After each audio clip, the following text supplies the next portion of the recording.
그래서 하나님의 사랑은 또한 우리의 근실을 교정해 줌으로써 멀리 있어서 흐릿하게 보이던 그런 사람들의 마음과 행동을 뚜렷하게 보여주는 거죠. 하나님의 사랑은 또한 원시를 교정함으로써 성도의 교제를 막연한 위협으로 여기지 않고 고마운 초청으로 여길 수 있도록 만들어줍니다. 하나님의 사랑은 강팍한 마음을 녹여서 부드러운 마음으로 변화시켜 줍니다. 하나님의 사랑은 눈을 열어서 하나님과 영원한 생명의 아름다움을 보게 합니다. 사랑은 눈을 열어서 하나님의 백성들의 아름다움과 존귀함을 또한 보게 해줍니다.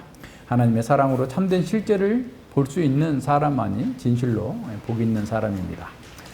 사도는 로마서 5장 1절로 2절에서 믿음으로 칭의를 얻은 우리가 얻은 복들을 선언했어요. 첫째는 하나님과 더불어서 화평을 누리게 된 것이고, 둘째는 믿음으로 은혜의 왕국에 들어가서 서 있는 은혜를 입었다라는 것이고, 세 번째는 하나님의 영광을 소망하면서 자랑하게 되었다라는 것입니다. 이어서 3절과 4절에서는 우리가 당하는 시험과 환난이 영광의 소망을 포기하게 하기는커녕 그것을 더욱더 확신하게 하고 자랑하게 한다라고 선언하고 있습니다. 이는 환난은 인내는 그리스도를 닮은 연단된 성숙한 성품을 만들어내고, 연단된 성품은 하나님 나라의 궁극적 가치에 대한 소망을 최대치로 끌어올리기 때문에 오히려 환난마저도 자랑할 수 있다라고 얘기합니다. 이는 모든 시대의 믿음의 사람들이 실제 삶에서 경험했던 바이고, 우리도 실제로 삶에서 경험하는 진리입니다. 이제 바울 사도는 5절에서 이 소망의 근거가 얼마나 확실한지를 선언합니다.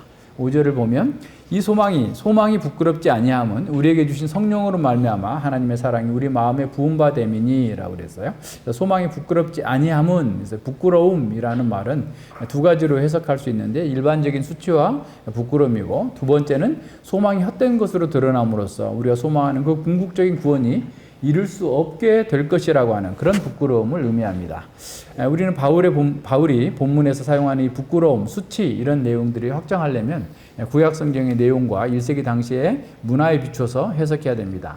1세기 문화에서 수치와 명예의 문화에서 이게 사회를 이루는 근본 그 기초에서 수치와 명예의 문화는, 다시 말해서 수치를 당한다, 명예를 잃어버린다 그러면 죽음과나 마찬가지예요. 그래서 이제 예수님의 십자가 사건에서도 예수님을 비난하고 조롱하는 것들을 더 많이 기록해요. 그러니까 길 가는 사람이 비난하고, 제사장들, 종교 기득권 세력들이 비난하고, 그리고 양편의 강도가 비난하고.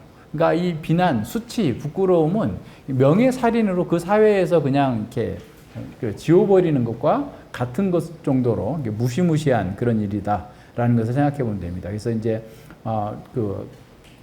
이스라엘 사회에서 출교를 가장 두려워해요. 출교는 자기의 삶의 터전을 잃어버리는 거예요. 그러니까 공동체를 벗어나는 것 자체가 가장 큰 두려움이기 때문에 그런 거죠. 그러니까 그럴 정도로 이 수치와 명예의 문화 속에서 부끄러움을 당한다, 그것은 죽음이다, 이럴 정도로 생각을 해야 돼요. 그래서 다시 말하면 소망이 부끄럽지 않다라는 것은 우리의 소망이 사라져버리거나 또 성취되지 않음으로써 우리가 멸망당한다라고 생각하는 것으로 이해를 해야 되는 거죠. 그래서 바울 사도는 하나님과 그분의 구원 역사를 신뢰하는 사람은 결코 부끄러움, 멸망을 당치 않을 것이라고 선언하는 겁니다. 5절에서 부끄러움을 당치 않을 것이라는 말씀은 단지 복음을 전할 때 부끄러워하거나 믿음이나 고난 때문에 부끄러워하는 것을 훨씬 뛰어넘어서, 물론 그것도 포함할 수는 있겠지만 우리 안에 있는 궁극적인 소망, 하나님의 영광에 참여하는 그 복을 결코 잃어버릴 수 없다라고 하는 그런 의미로 사용됐다라는 걸 이해해야 됩니다.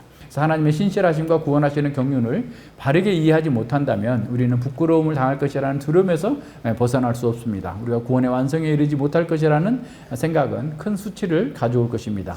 이런 수치심은 자아를 흡입하는 힘이 있어요. 자기 정체성을 그냥 잃어버리게 만들어요. 그래서 이는 마치 죽음의 소용돌이 속으로 우리가 빨려 들어가는 것 같은 그런 느낌을 줄 수 있습니다. 그래서 부끄러움은 우리의 진정한 정체성을 포기하도록 하기에, 어떻게 보면 두려움 때문에 그런 거죠. 그래서 범죄한 후에 아담과 하와처럼 하나님을 피하여 숨을 곳을 찾아 나서게 하는 겁니다.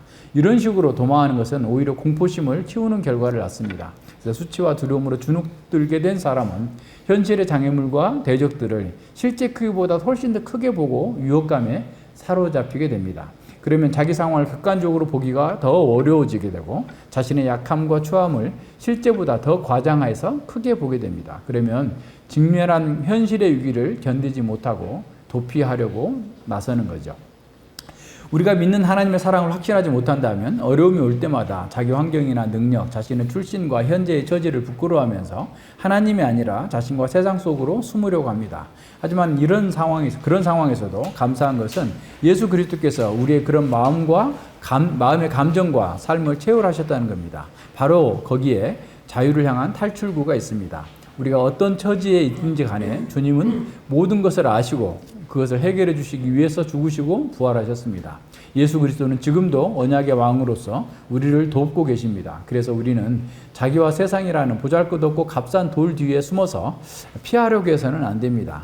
그것이 아무리 견고하게 보일지라도 급절당할 수 있는, 부끄러움을 당할 수 있다는 사실을 기억해야 됩니다. 우리는 어려울수록 살아있는 돌이신 예수 그리스도께로 나와서 하나님의 사랑을 경험하고 그리고 체득하고 또 자기가 처한 환경과 세상의 모든 평가를 뛰어넘는 진정한 안식과 자유를 누릴 수 있는 해석의 시각을 가질 수 있어야 돼요. 그러니까 정말 예수님만이 산 돌이다. 우리가 피할 수 있는 온전한 생명의 어떤 구주다라고 생각을 하지 않고 자꾸 세상에서 어떤 문제를 풀고자 하고 그것에 어떤 것을 얻고자 한다면 오히려 부끄럽게 되는, 급절하게 되는 그런 상황이 나타납니다. 그래서 베드로전서 2장을 보시면 그 내용들 전에 것 잘 찾아보시면 잘 나와요. 그래서 그리스도의 죽음과 성령의 임재는 하나님께서 친히 우리를 향한 당신의 사랑이 절대로 흔들리지 않는다고 하는 확실한 보증으로서 작용을 하고 있어요. 그러니까 그리스도의 죽으심, 성령께서 우리와 함께 하심, 성령으로 우리에게 부어주신 그것은 하나님께서 친히 우리를 향한 당신님의 사랑이 절대로 흔들리지 않고 확정적이다라고 하는 것의 보증으로서 우리에게 주신 겁니다.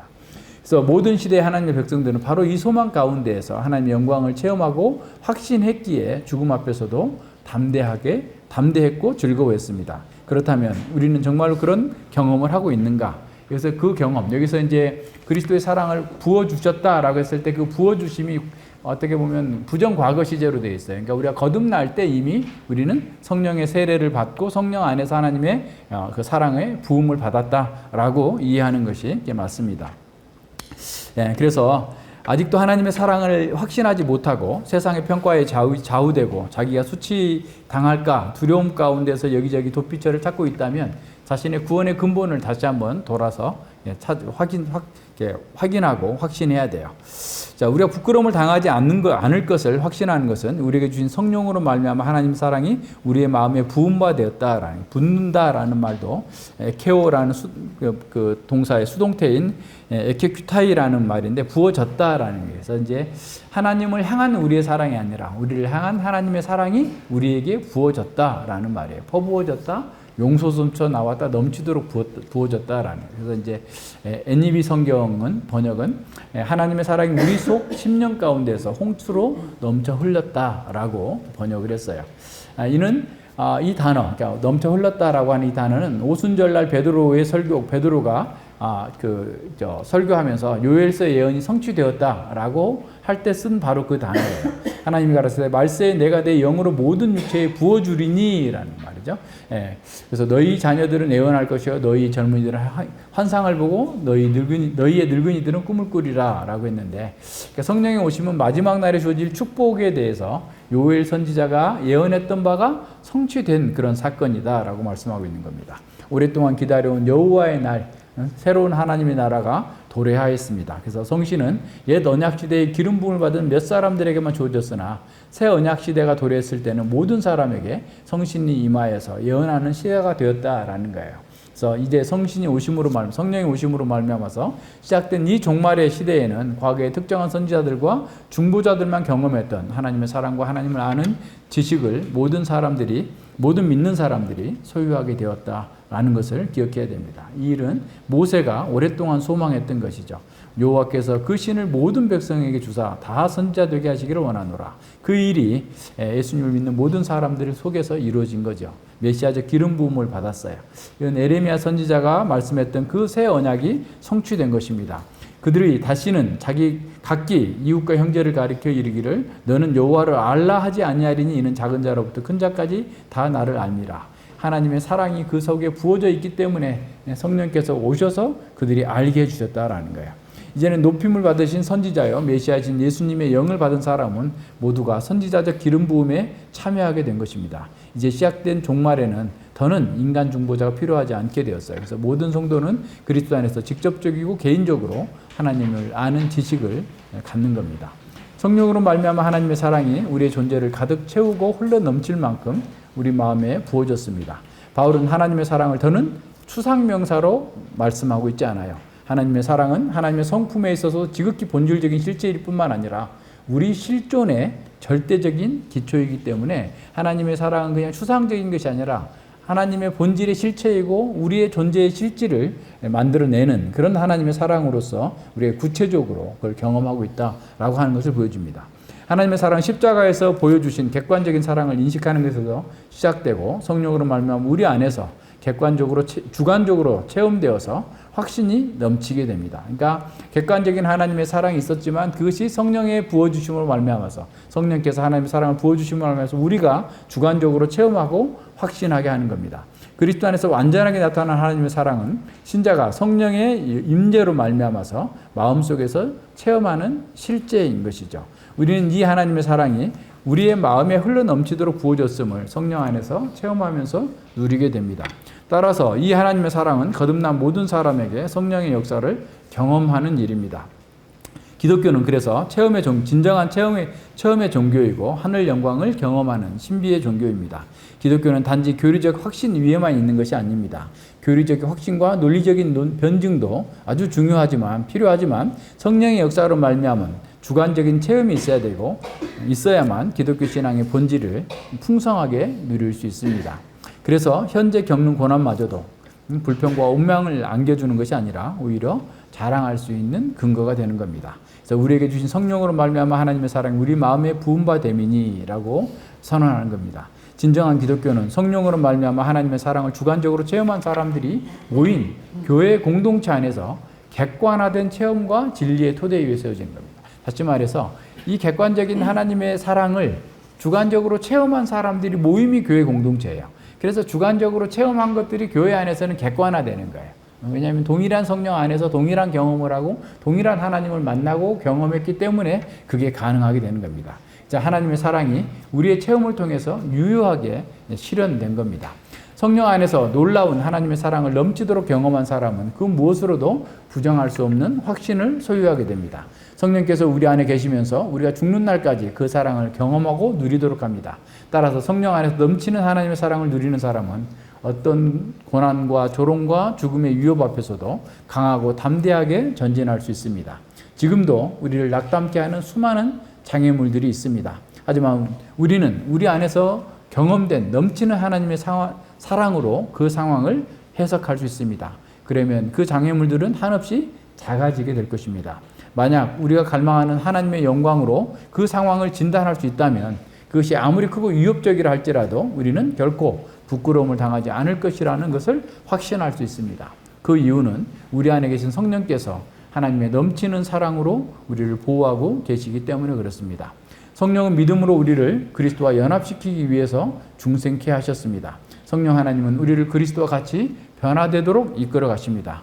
사람은 하나님 형상으로 만들어졌고 모든 국면에서 하나님 형상으로 살도록 부름을 받았습니다. 그러나 죄는 그 모든 특권과 영광에서 떠나게 했습니다. 이제 죄 아래에 있는 사람들은 하나님의 영광에 미치지 못하게 되어 있습니다.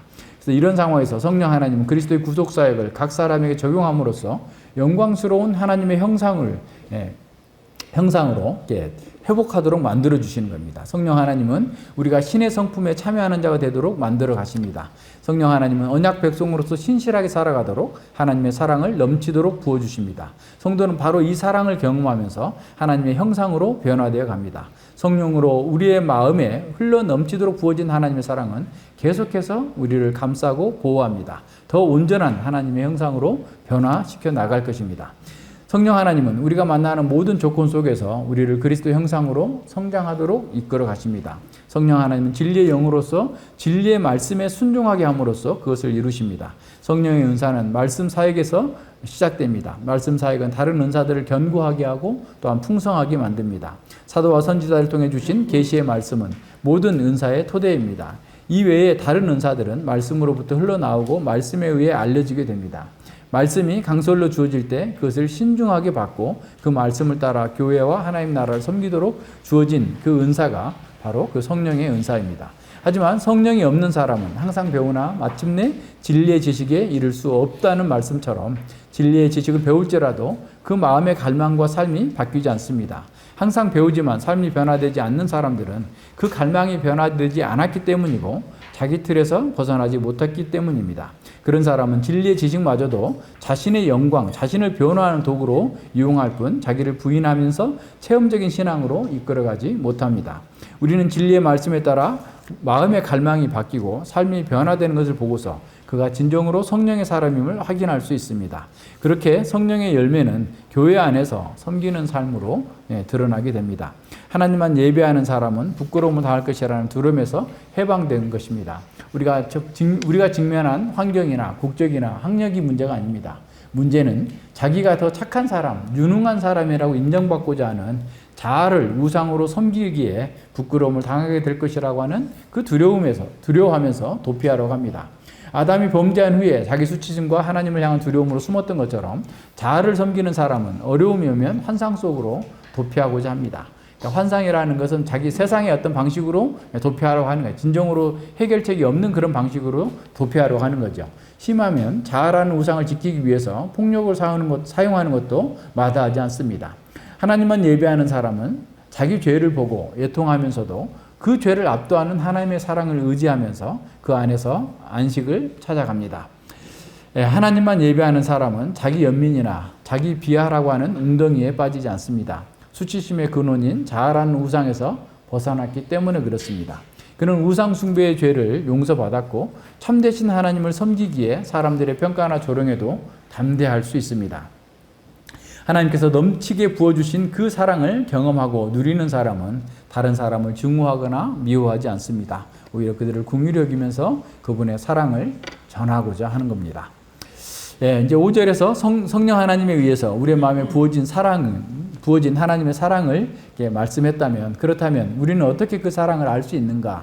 그 답이 6절부터 8절까지 나오는 겁니다. 그래서 하나님의 사랑은 그리스도의 죽음을 통해서 나타났습니다. 그래서 7절은 인간이 할 수 있는 사랑의 최고치와 한계를 얘기하고 있고, 8절은 하나님의 사랑은 인간의 가장 위대한 사랑보다도 비교할 수만큼 위대하고 탁월하다는 것을 확정해요. 그래서 하나님의 사랑은 확실하고 신뢰할 하다. 그래서 6절 하나님의 사랑, 7절 사람의 사랑, 8절 하나님의 사랑을 이렇게 보여주고 있어요. A, 이렇게 보여주고 있죠. 그래서 우리는 인간이 할 수 있는 최고의 사랑의 최고치를 말씀하는 7절을 먼저 보고, 연약한 자와 경건치 않은 자, 죄인을 위해서 죽으신 그리스도의 십자가 사건을 통해서 하나님의 사랑을 이렇게 보도록 합니다. 그래서 의인을 위하여 죽는 자가 쉽지 않고 선인을 위하여 용감히 죽는 자가 혹 있거니와 라고 그랬어요. 그래서 인간의 사랑은 고작해야 자기가 가까운 사람, 배우자나 자식이나 중마 고우 등을 위해서 목숨을 버리는 것이 최고라는 점을 우리에게 상기시킵니다. 바울 사도는 의인과 선인을 위해 죽는 일은 아주 드문 일이고 자기를 대적하는 경건치 않는 자를 위해서 죽는 일은 아예 있을 수도 없다라고 하는 것을 선언하고 있는 겁니다.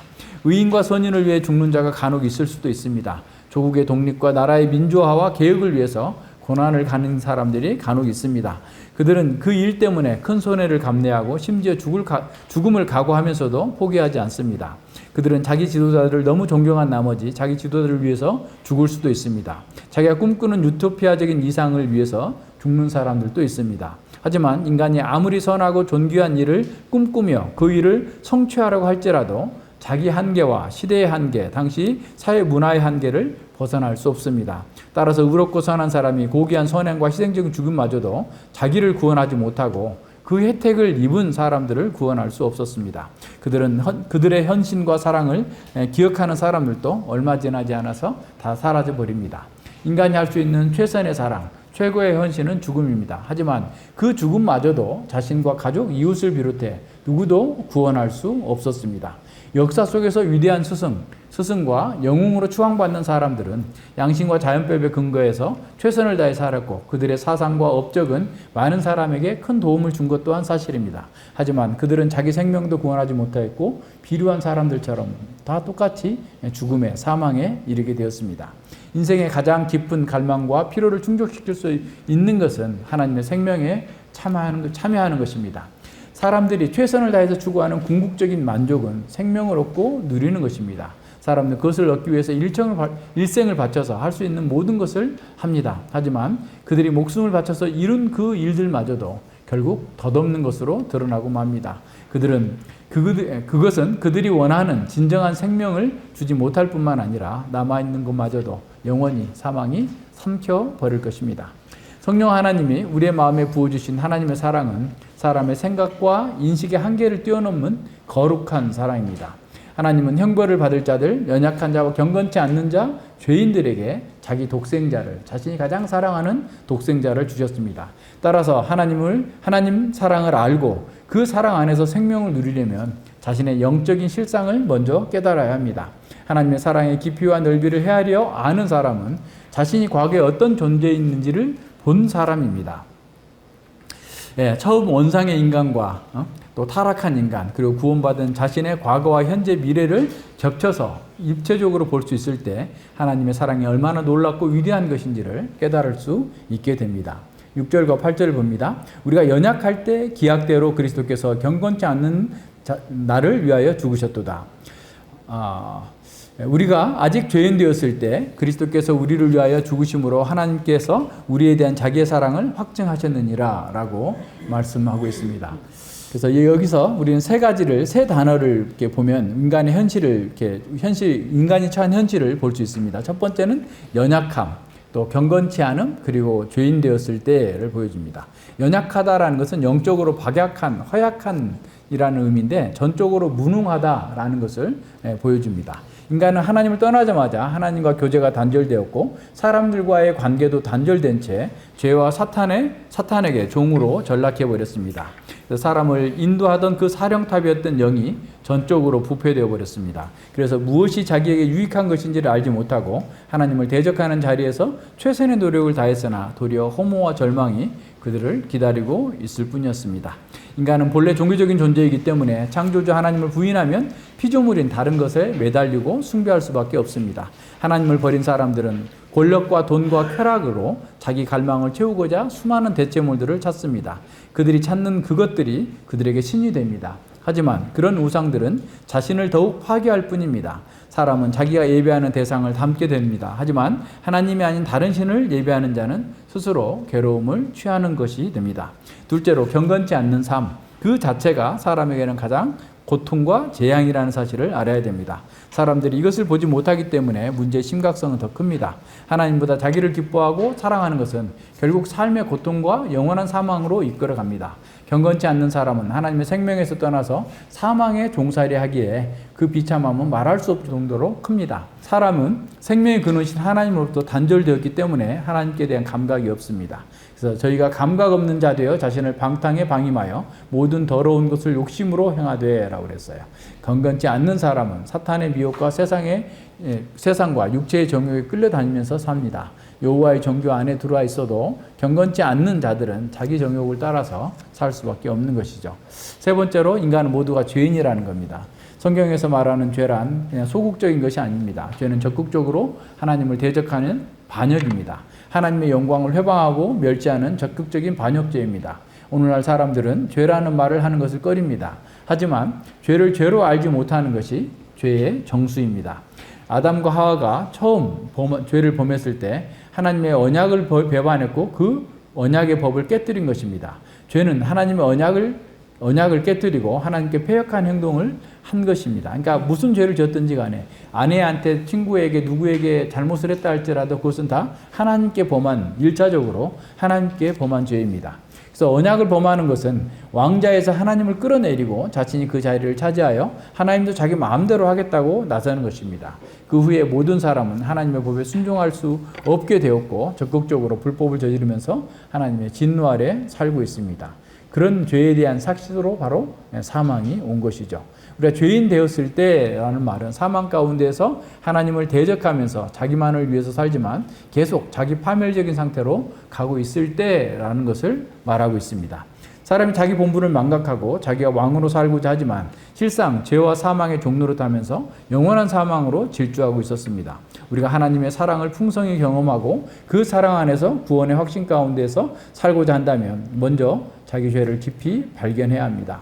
우리가 예수님이 그리스도이심을 믿는다는 것은 자신은 아무 소망이 없는 죄인이고 사형 선고를 받은 악한 죄인이라는 사실을 알고 고백한다는 뜻입니다.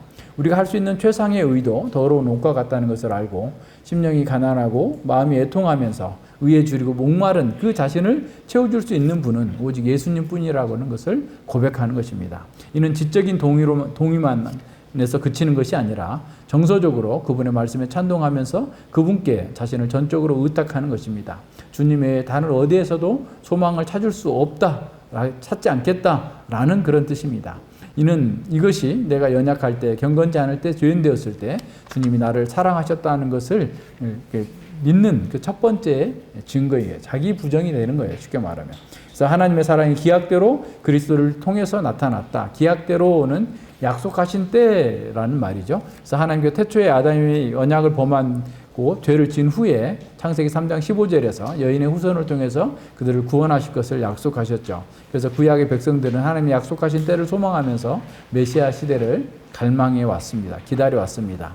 갈라디아서 4장 4절과 5절에서 바울 사도는 그 때를 이렇게 말합니다. 때가 참에 하나님이 그 아들을 보내사 여자에게 나게 하시고 율법 아래 나게 하신 것은 율법 아래 있는 자들을 속량하시고 우리로 아들의 명분을 얻게 하려 하심이라 그랬어요. 하나님께서 창세전에 계획하셨던 때가 도래했습니다. 예수님이 성탄하셨을 때 율법을 받은 유대인들이 인간의 노력을 할 수 있는 모든 노력을 다 해왔던 거예요. 그래서 바리새파의 운동이 4세기, 5세기에 시작돼 가지고 1세기에 최고조를 달았을 때예요. 그런데 그들은 하나님 앞에 의롭다함을 받을 수 없는 상태로 떨어진 거예요. 그리스 철학이 4세기, 5세기 때 소크라테스를 통해서 정리되기 시작하면서 예수님 오셨을 당시에 최고조의 철학이 발전했어요. 세네카의 어떤 스토아 철학과 에피쿠로스 학파는 인생은 어떻게 살아야 되는가, 어떻게 절제하면서 어떻게 복을 누릴 수 있는가에 대해서 인생의 목적과 삶의 방향들을 제시하는데 최선의 노력을 다했어요.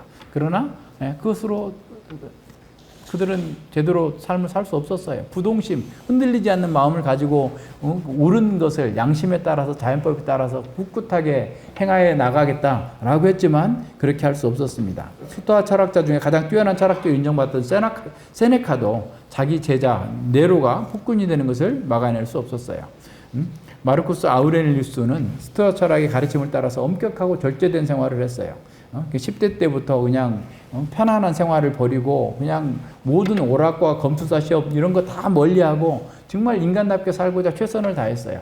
황제로서 그는 모든 로마 시민의 철학자요 황제로서 모범이 되고자 했어요. 그러나 그도 전쟁터에서 병에 걸려 패스트에 걸려서 죽고 말았습니다. 아무도 자기도 구원할 수 없었어요. 공자는 5세기, 6세기에서 활동하면서 그것도 예수님 오실 당시에 1세기 때 한 나라가 가장 발달했어요. 그래서 한족, 그 조그마한 사실은 그 한족인데 많은 사람들을 이렇게 포용해가지고 한족이라고 이렇게 하면서 그래서 중국의 한자, 한족, 한어 이렇게 다 얘기하잖아요. 그러니까 그게 최고로 발달된 그런 시대였어요. 그러나 그것도 이렇게 제대로 된 그 유토피아를 만들어낼 수 없었죠. 우리나라뿐만 아니라 일본과 베트남이 모든 나라들의 중국 문화가 아주 견고하게 그 어떤 기틀을 마련해 줬지만 그것도 다 헛것입니다. 바벨론 문명이나 이집트 문명, 인도 문명도 1세기 당시까지 할 수 있었던 모든 인본주의적인 노력을 다 쏟아부었어요. 하지만 그것으로 인간은 구원받을 수 없다는 것이 명명백백하게 드러났습니다. 오늘날까지 부침을 거듭하고 있는 모든 이념과 사상은 다 주전 5세기부터 시작되고 주 1세기에 최절정에 달했던 사상과 철학들을 반복하는 거예요. 재구성하는 거예요. 리메이크하는 것 뿐이에요. 그게 무슨 새로운 게 아닙니다. 다 비슷하지만 짜집기만 다시 하고 이렇게 하는 것이죠. 그래서 인간의 모든 철학과 사상, 인본주의적인 노력이 전부 다 효력이 없다는 것을 드러난 바로 그 시대에 하나님께서 기약대로 독생자를 보내셨고 그 독생자를 통해서 하나님의 영원하신 사랑을 충만히 부어주셨습니다. 인간이 자신을 구원하기 위한 자력권의 노력은 모두가 다 실패로 돌아갔습니다. 그것들은 하나님을 떠난 아담이 자기 수치를 가리기 위해서 무화과나무 잎으로 만든 옷과 같이 효력이 없음을 드러났습니다. 이제 하나님의 은혜로 입혀주신 가죽 옷만이, 그리스도로 옷 입는 것만이 인간의 수치와 고통에서 해방될 수 있다는 것이 명백해졌습니다. 누구든지 그리스도와 합하여 세례를 받는 자, 성령 세례를 받은 자, 정말 그리스도로 옷 입은 사람, 그 사람은 온전한 삶을 살 수 있게 되는 겁니다. 우리는 모두 영적으로 죽어서 전적으로 무능했었습니다. 그렇게 경건치 않을 때, 죄인 되었을 때 하나님께서 우리를 사랑하셨어요. 의인과 선인을 위하여 죽는 사람이 간혹 있을 수 있지만 자기를 대적하고 자기를 원수시하는 사람을 사랑하여서 그를 위해 죽는다는 것은 이 세상에선 들어보지도 못했던 충격적인 이야기입니다. 인간이 할 수 있는 최고의 사랑과 비교할 수도 없는 사랑을 하나님께서 우리에게 부어주셨고 우리가 그것을 누리게 하셨습니다. 우리가 아직 죄인 되었을 때 그리스도께서 우리를 위하여 죽으심으로 하나님께서 우리에 대한 자기의 사랑을 확증하셨느니라 라고 선언합니다. 그래서 구원받은 우리는 하나님의 사랑에서 결코 떨어질 수 없습니다. 그러니 두려워할 필요가 없습니다. 이 하나님의 사랑을 알았다면 우리는 다시는 과거처럼 살지 않아야 된다라고 자신에게 설교해야 됩니다. 하나님의 사랑은 독생자를 보내주셨고 십자가에서 우리의 모든 죄악에 대한 저주와 진노를 쏟아 부으심으로써 우리를 죄와 사망 그리고 사탄의 올무에서 구원해 내셨습니다. 그리스도의 부활과 함께 우리에게 새 생명을 주셨고 하나님의 아들이라고 하는 놀라운 신분과 그리스도인이라고 하는 이름을 주셨어요. 우리는 그리스도인, 그리스도께 속한 사람, 그리스도의 가족으로 받아들여졌고 또 그렇게 성장해 갑니다. 우리는 우리가 부여받은 이름에 걸맞게 행동하면서 구원의 확신을 더 견고하게 할 수 있습니다. 우리를 구원하여 아들로 삼으신 하나님은 우리를 절대로 버리지 않으실 것이라고 약속하셨어요. 자기 아들을 아끼지 아니하시고 우리 모든 사람을 위하여 내어주시니가 어찌 그 아들과 함께 모든 것을 우리에게 은사로 주지 아니하시겠느냐. 로마서 8장 32절의 말씀입니다. 그래서 하나님의 사랑은 단지 감상적인 사랑이 아닙니다. 하나님의 사랑은 거룩한 사랑입니다. 하나님은 자기를 부인할 수 없으신 신실한 하나님이시기 때문에 죄는 반드시 처벌하셔야만 했습니다. 하나님은 공의를 내려놓거나 타협하지 않으면서도 죄를 용서해야 하는데 바로 그분의 독생자를 통해서 거룩하심과 사랑을 동시에 보여주신 겁니다. 십자가만이 인간의 죄를 용서하실 수 있습니다. 십자가에서 예수님이 우리가 받아야 될 심판을 직접 받으셨어요. 우리는 그런 용서를 받을 수 있는 자격이 전혀 없던 사람입니다. 우리의 죄에 대한 모든 형벌이 십자가에서 치러짐으로써 우리에 대한 하나님의 사랑과 공의가 완전하게 드러났습니다. 하나님의 사랑은 그리스도께서 십자가에서 돌아가신 사건 속에서 객관적인 실제로 증명되었습니다. 더 나아가서 그분의 사랑은 성령으로 말미암아 우리 마음에 넘치도록 부어짐으로써 주관적으로 경험되었어요. 따라서 어떤 상황에서도 구원은 우리의 노력에 달린 것이 아니라 전적으로 하나님의 사랑에 달려 있습니다. 하나님은 변치 않는 사랑으로 우리를 구원해 내셨습니다. 우리가 이 하나님의 사랑을 경험했을 때 나타나는 중요한 변화 중 하나는 자기중심적인 삶에서 하나님 중심적인 삶으로 옮겨가는 겁니다. 그리고 우리는 또한 하나님과 이웃을 사랑하게 되는 겁니다. 우리가 다른 사람을 사랑하는 것은 그들도 하나님을 찬양하고 예배하도록 도와주기 위해서 그런 겁니다. 하나님 없는 사랑은 얼마 지나지 않아서 서로를 이용하려고 하고 지배하려고 하는 그런 욕망을 드러냅니다. 그런 사람들은 사랑이라는 이름으로 상대에게 부담을 주고 심지어 폭력을 행사하기까지 합니다. 그런 사랑은 기쁨이 아니라 고통을 주고 상대의 유익이 아니라 자기 유익만 추구하기에 행복으로 인도하지 못합니다. 우리가 누릴 수 있는 최고의 사랑은 하나님의 영광 가운데에서 만족하며 사는 겁니다. 하나님의 영광을 위한 사랑이 아니라면 자기 사랑에 오염된 거짓된 사랑이 될 수 있습니다. 하나님의 영광을 보지 못하는 눈먼 사랑은 자기도 이웃도 제대로 보지 못하게 합니다. 세상도 역사도 온전하게 바라볼 수 없습니다. 하나님을 염두에 두지 않는 인간적인 사랑은 아무리 화려하고 고상해 보여도 마음의 진정한 갈망을 채울 수 없습니다. 마음이 공허해질 뿐이고 결국 육신의 생명마저 소진해 버릴 뿐입니다. 하나님의 사랑 안에서 만족을 누리지 못하는 사람은 아직도 자아에 속박되어 있는 사람입니다. 하나님의 위대한 사랑은 우리로 진정한 자유를 누리게 할 뿐만 아니라 하나님의 영광스러운 사역에 동참하게 합니다. 이것이 주님의 영광에 참여하는 길이고 또한 우리가 안식과 평안을 누리는 방식입니다. 하나님을 사랑하는 사람은 하나님의 가족들을 사랑하고 자랑스러워합니다. 그는 자신이 하나님의 가족에 속한 것에 대해서 큰 자부심을 느끼며 그 가족을 인생의 최고의 선물로 여기는 사람입니다. 그런 사람들은 성도들 사이에서 흠금을 터놓게 교제하며 하나님의 거룩한 형상으로 변화되어 갑니다. 성도의 교통이 없는 교회, 성도와의 교제를 꺼리는 사람은 성장을 멈춘 어린아이처럼 저급한 수준에서 생활할 수밖에 없습니다. 육신의 가족들 안에서 그런 것처럼 성도들 안에서 교제할 때도 항상 즐거움만 있는 것은 아닙니다. 때로는 아프기도 하고 힘들기도 합니다. 하지만 잠언의 스승이 말한 것처럼 철이 철을 날카로우는 같이 사람이 그 친구의 얼굴을 빛나게 합니다. 성도들이 함께 삶을 나누고 교제할 때 때로는 아픈 일도 있어요. 그러나 그런 과정을 통해서 서로에게 길들여지는 거예요. 연마되어져서 우리의 약점, 부정적인 면들은 다 갈아서 없어지고 치유가 되고 긍정적인 면은 더 빛을 발하고 아름답게 부각해서 교회와 이웃을 잘 섬길 수 있도록 만들어주는 겁니다.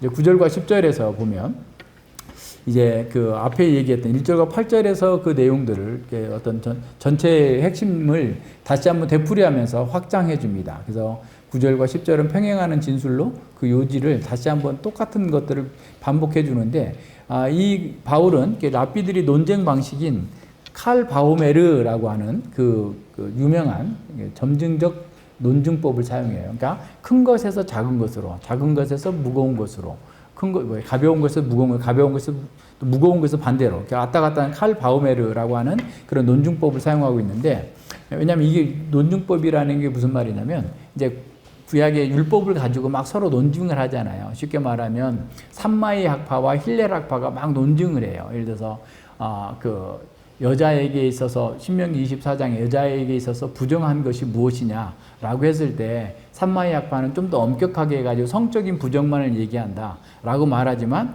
그 힐렐 학파에서는 아니다. 이것은 여자가 남편에게 잘못하고 있는 모든 것, 밥만 태워도 부정한 것이다. 해서 그 이혼의 근거로 삼는 거예요. 그러니까 어떤 큰 논증을 하나 제시해 놓고 작은 거는 거기에 다 쏟아 부어가지고 이것도 마찬가지다. 이와 같은 어떤 논증법을 사용해서 지금 우리의 구원이 확실하다라고 하는 것을 지금 우리에게 다시 한번 말씀해 주고 있는 거예요. 그거 보세요. 그러면서 거기에 하지만 바울의 전환하는 부분에서 더욱을 붙임으로써 큰 것에서 작은 것으로 이렇게 전개해 주고 있는 거죠. 그러니까 하나님께서 행하시기 가장 어려운 것, 자기를 원수시하고 자기를 죽이고자 하는 사람을 위해서 자기 아들을 주어서 그를 구원해 줬다고 한다면, 이보다 더 쉬운 것, 자신과 언약을 맺고 새 생명을 가진 사람들을 종말론적인 그 진노에서 영원한 생명을 얻도록 하시는 것을 안 하시겠느냐 라고 하는 논증법을 사용해서 9절과 10절을 두 번 반복함으로써 우리의 구원이 그리스도의 사랑 안에서, 그리스도의 사역 안에서 확정됐다. 그러니까 지금 있는 여러 가지 어려움들, 고난들 이런 것들을 보면서 두려워하거나 놀라지 말고 확신 가운데에서 즐거움으로 하나님을 자랑하라 라고 하는 거예요. 11절에 연결되면. 그래서 사도는 우리가 아직 영화롭게 되지 않았지만 최종적인 구원을 확신할 수 있는 이유를 제시해 주고 있어요. 그러면 더욱이라는 말을 두 번이나 사용해서 큰 일이 일어났다면 다른 일, 작은 일은 더욱 일어나는 것이 명백하지 않느냐라고 말씀하고 있는 겁니다. 그래서 6절과 8절에서 진술된 하나님의 사랑에서 연결된 적용이 바로 9절인 거죠. 쉽게 말하면. 그러니까 하나님의 사랑이 그리스도 안에서 이렇게 이루어졌고, 그것이 우리한테 그럼 어떤 의미가 있느냐? 하나님의 사랑이 우리를 구원하심으로 확증되었기 때문에 우리도 여전히 확증되었음에도 불구하고 우리는 여전히 힘든 싸움을 하고 있는 상황이에요. 그래서 우리가 잘못해서 구원에서 떨어지지 않을까? 우리 망할까? 이런 생각을 하지 않을 수 없는 그런 상황인 거죠. 그러니까 사탄과 세상뿐만 아니라 우리 내부에서 나오는 죄악들도 우리를 힘들게 합니다. 이런 상황에서 우리가 어떻게 결코 정죄받지 않는다고 말할 수 있는가?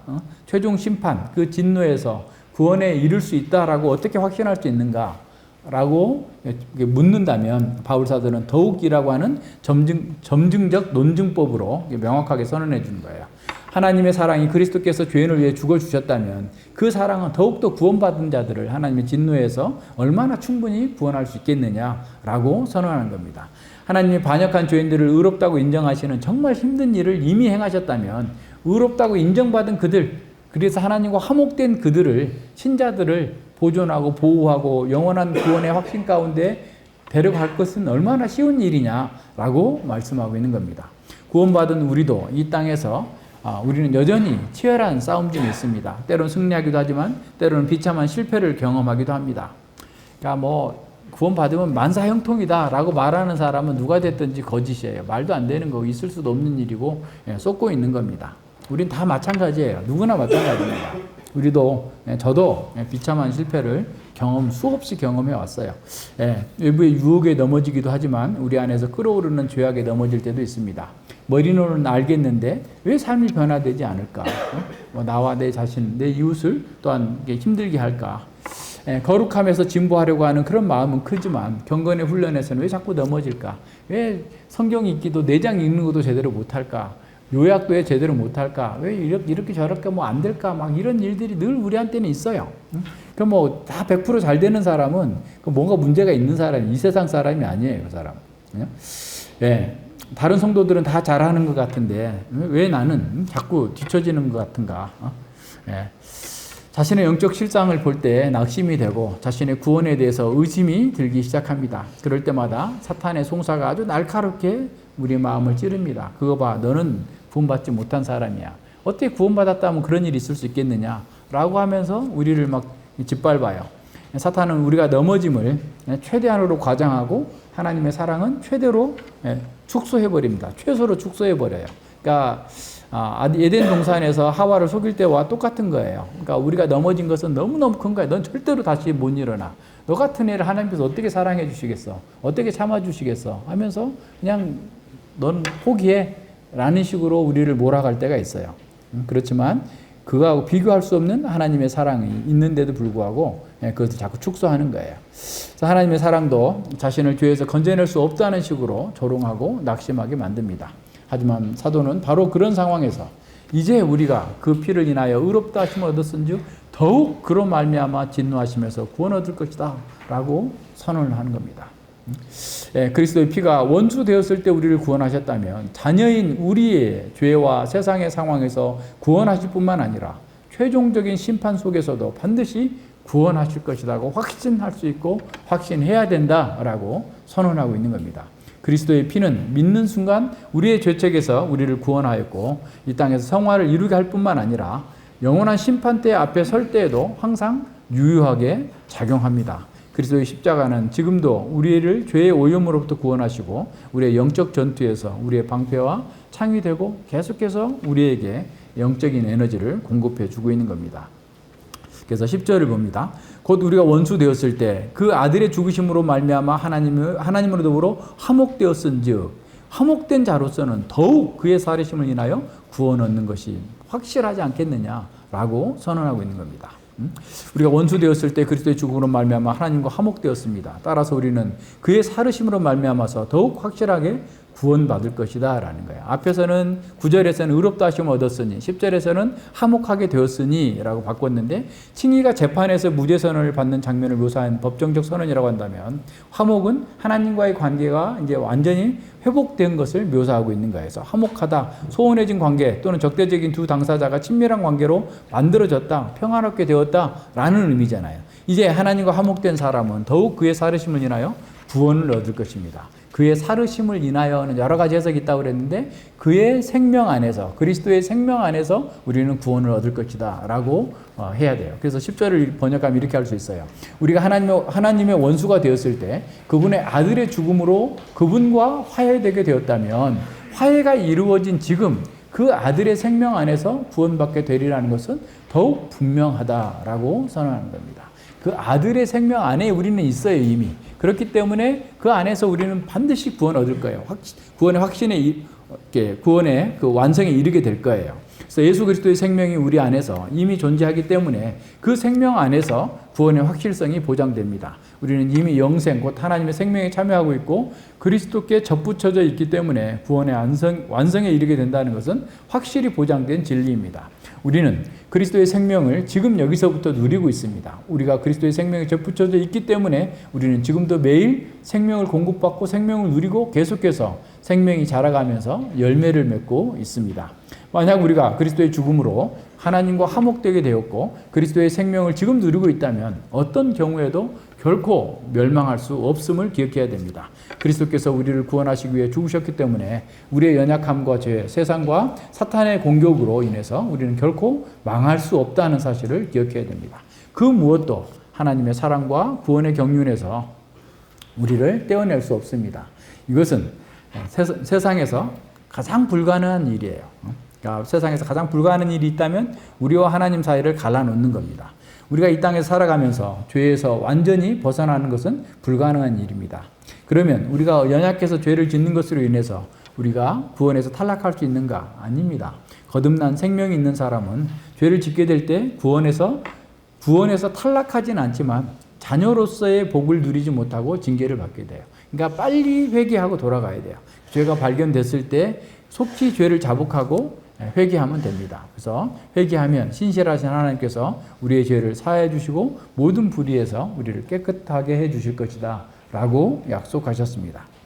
이제 11절 봅니다. 바울 사도는 5장 1절로 11절에 단락을 정리하면서 우리의 구원을 하나님 안에서 즐거워하는 삶으로 요약하고 있어요. 하나님 안에서 자랑하는 삶으로 요약하고 있는 겁니다. 구원받은 우리는 하나님을 즐거워하면서 자랑하는 것으로 진정한 승리를 얻을 수 있습니다. 우리는 인간적인 것이나 세상의 어떤 것도 자랑해서는 안 되겠지만 우리는 하나님 영광에 참여할 것이라는 소망이 있기 때문에 환난 중에도 하나님을 자랑할 수 있습니다. 즐거워할 수 있습니다. 이는 하나님께서 우리로 화목을 얻게 하셨기 때문입니다. 따라서 우리가 하나님을 즐거워하고 자랑하는 것은 우리의 변화된 정체성에 맞게 살게 하는 원동력이 됩니다. 이뿐 아니라 이제 우리로 화목을 얻게 하신 우리 주 예수 그리스도로 말미암아 하나님 안에서 또한 즐거워하느니라. 하나님과 화목이라고 하는 현재의 경험하는 복과 하나님을 즐거워하는 복은 우리 모두 예수 그리스도로 말미암아서 받은 것입니다. 이 화목 사상은 성경 전체를 관통하여 흐르는 주제입니다. 화목은 속죄를 포함할 뿐만 아니라 죄로 인한 하나님의 진노를 가라앉히고 하나님과의 관계에서 평화를 누리는 것을 의미합니다.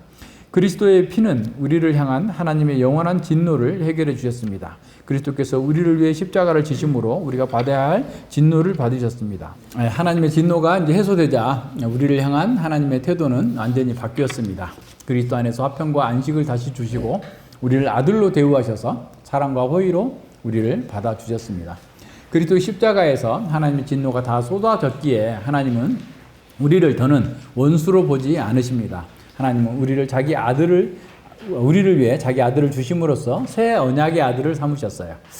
이제 하나님은 우리를 위해 역사를 진행하시고 사랑하시는 아버지로서 우리에게 다가와 계십니다. 화목의 교리는 하나님께서 진노의 대상을 사랑하시되 지극히 사랑하셔서 아들의 피로써 이 진노를 제거하기 위해서 자기 아들을 보내셨다라는 것을 선언하고 있습니다. 하나님의 사랑이 진노의 자식들을 하나님의 기뻐하시는 자녀로 만드셨습니다. 그 사랑은 그리스도께서 십자가에서 하나님의 진노를 처리하신 것으로 확정되었습니다. 이제 그리스도 안에서 우리는 하나님과 화목하게 되었습니다. 우리는 하나님의 보좌의 존전에 마음껏 드나들 수 있는 사랑받는 자녀들이 된 것입니다. 하나님과 화목된 사람은 인간이 그토록 바라던 최고의 갈망이 채워지는 것을 이미 경험하기 시작합니다. 그러니까 하나님과 화목된 사람 속에서 주어지고 있는 이 갈망, 하나님의 생명 안에서 주어지는 이 갈망을 경험해야만 세상의 것을 다 상대화할 수 있어요. 근데 그것이 경험이 안 되면 자꾸 세상의 것이 더 커 보이는 겁니다. 그래서 그 사람은 전과는 완전히 다른 삶을 살 수 있는 게 바로 그거예요. 하나님과 화목되었기 때문에 하나님 안에서 누리고 있는 새로운 갈망, 그것이 채워진 그 속에서 기쁨과 즐거움과 만족과 안식이 있기 때문에 그것이 가능하게 된 겁니다. 그래서 사람은 그 전과는 완전히 다른 삶을 살게 되고 바로 그것 때문에 변화가 시작됩니다. 이것을 기뻐하면서 자랑하지 않는다면 그는 변화를 경험하지 못한 사람일 수 있는 거예요. 하나님을 기뻐하며 자랑하지 않는 사람이 있다면 그는 자녀로서의 특권을 알지 못하거나 거듭난 새 생명을 갖고 있지 않을 수 있다라는 것을 기억해야 됩니다. 어떤 사람들은 하나님과의 누리는 평화, 화평이라는 것을 자신의 내적인 평안 정도로 생각합니다. 하나님께 주시는 평안과 안식을 자신의 감정적 차원에서만 생각하는 것이죠. 하나님께서 주신 평안이 자신의 악함과 실패를 만회하고 극복해 나갈 힘 정도로 생각하는 겁니다. 또 직면해야 될 난폭한 미래라는 위협 앞에서 안전하게 살 수 있는 그런 것으로 생각하는 정도예요. 이런 생각은 틀린 것은 아니지만 부족한 이해입니다. 그리스도 안에서 죄사함을 받고 하나님의 언약 안으로 다시 받아들여진 복은 그것을 훨씬 뛰어넘는 복입니다. 다시 말해서 하나님의 가족 공동체로 받아들여졌고 새로운 가족 안에서 누리는 공동체적 삶을 알지 못하고 있는 것입니다. 하나님과의 관계가 변화된 삶은 이 땅에서 그리스도의 몸된 지체로 사는 삶으로 드러나야 돼요. 그러니까 하나님의 사람으로 변화되었다라는 것은 교회적 삶으로 드러나야 됩니다. 그래서 자기 중심적인 삶이 교회 중심 삶으로 변화되어서 지체로서 자기 사명을 감당하는 겁니다. 이것이 나타나지 않는 곳에서는 화평의 복음이 본래대로 증거될 수 없게 되는 겁니다. 하나님과 화평을 누리는 사람은 하나님의 가족 공동체 안에서 화평케 하는 일을 함으로써 자신의 변화를 증거합니다. 하나님과 화목된 사람이 하나님을 자랑하는 그 첫 번째 장소가 바로 교회 공동체여야 됩니다. 교회에서 그가 화평한 사람으로 자기 역할을 잘 할 때 그는 하나님을 즐거워하며 자랑하는 삶을 살게 되는 것입니다. 화평케 하는 자는 복이 있나니 저희가 하나님의 아들이라 일컬음을 받을 것이며 라고 말씀합니다. 화평케 하는 자, 피스메이커는 자신이 먼저 예수 그리스도 안에서 죄사함을 받고 하나님과 화평한 관계에 있는 사람을 가리키는 겁니다. 하나님과 참된 화평의 관계 속에서 복을 누리고 있는 사람은 다른 사람들에게 이 화평의 복음을 증거할 수 있는 거죠. 진정으로 화평케 하는 사람은 세상이 갈망하는 평화가 허구라는 것을 드러내면서 진정한 평화를 주시는 예수님께로 인도하는 사람입니다. 화평케 하는 사람은 무엇보다도 먼저 공동체 안에서 화평케 하는 일에 헌신하는 사람입니다. 하나님의 자녀로서 부르심을 받은 성도들을 돌보는 것을 자기 사명으로 여기는 사람입니다. 그런 섬김의 삶은 그가 하나님의 아들이 되었다고 하는 실증입니다. 화목하게 된 성도는 그리스도 안에서 하나님의 형상을 회복하고 그리스도의 성품을 닮아갑니다. 그래서 그는 하나님께서 교회를 사랑하시는 것처럼 교회의 지체를 사랑하고 교회의 사명을 자기 인생의 목표로 삼는 사람입니다. 평강의 하나님처럼 평강과 온유, 겸손한 성품이 나타나는 사람이 교회의 공동체의 화목을 위해 섬길 수 있습니다. 화평케 하는 사람은 복음을 구현하며 전하기 위해서 헌신함으로써 그가 진실로 하나님의 아들임이 자연스럽게 드러나게 되는 겁니다. 화평케 하는 사람은 하나님의 아들로서 이미 복을 누리고 있고 영광에 참여하고 있습니다.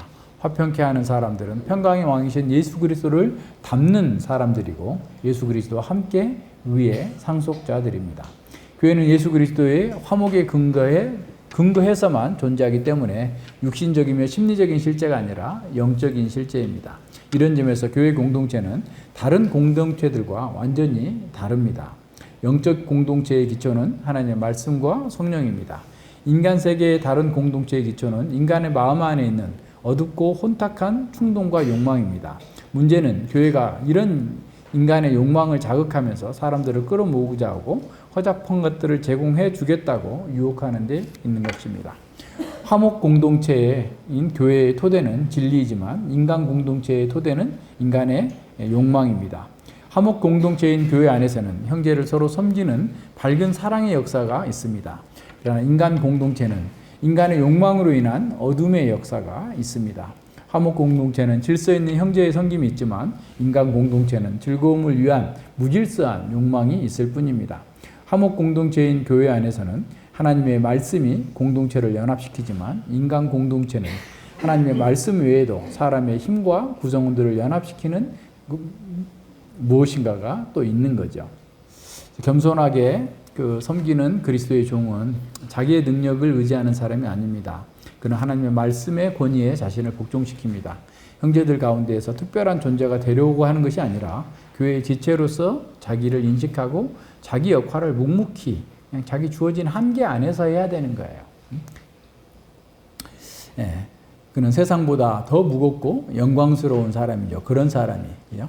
그는 하나님을 사랑하고 그분을 자랑하는 것으로 즐거움을 삼기 때문입니다.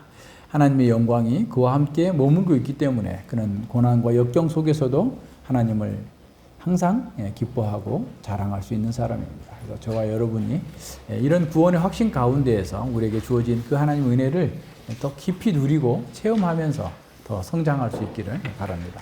기도하겠습니다. 하나님 아버지 감사드립니다. 우리가 5절로 그 11절까지 주어졌던 말씀을 다시 복습하면서 우리의 부족한 것이 무엇이고 또 우리에게 주어진 은혜가 얼마나 크고 놀라운 것인지를 다시금 확인했습니다. 우리가 이렇게 큰 복을 누리고 있음에도 불구하고 우리의 눈이 어두워져서 하나님의 사랑을 보지 못하고 또 어떤 자기 사랑에 그런 갇혀서 또 자기 틀에 갇혀서 하나님의 사랑에 반응하기보다 자기의 스스로 자기 자력 구원의 노력을 하고자 하는 그런 끝없는 수많은 그런 실패를 반복하고 있는 것은 아닌지 돌아볼 수 있게 해주셔서 감사드립니다. 참으로 우리에게 주어진 이 소망이 참으로 부끄럽지 않는 이유가 성령으로 말미암아서 하나님의 사랑이 우리 마음에 부은 바 되었고 참으로 그 사랑은 세상의 그 어떤 사랑과 비교할 수 없는 어마어마하고 초월적인 그런 위대한 사랑이 우리에게 주어졌다는 것을 또한 저희들이 듣고 배웠습니다. 뿐만 아니라 그렇게 큰 사랑을 주신 하나님께서 우리가 작은 실수나 허물과 또 죄가 드러난다 할지라도 우리를 버리지 아니하시고 끝까지 구원하셔서 하나님의 자녀로서 하나님의 영광의 나라에 참여할 수 있도록 우리를 계속해서 이끌어 가신다는 사실을 저희들이 또한 알고 확신케 되었습니다. 이제 저희 다른 것을 걱정하지 아니하고 오히려 이 하나님의 영광을 즐거워하고 기뻐하고 자랑하면서 남은 생에 주님의 나라와 주님의 교회를 위하여서 헌신하며 주께서 주시는 그 거룩한 복을 마음껏 누리면서 주를 찬양하고 또 이 복음을 증거할 수 있도록 이끌어 주시옵소서. 감사드리며 예수님 이름으로 기도드립니다. 아멘.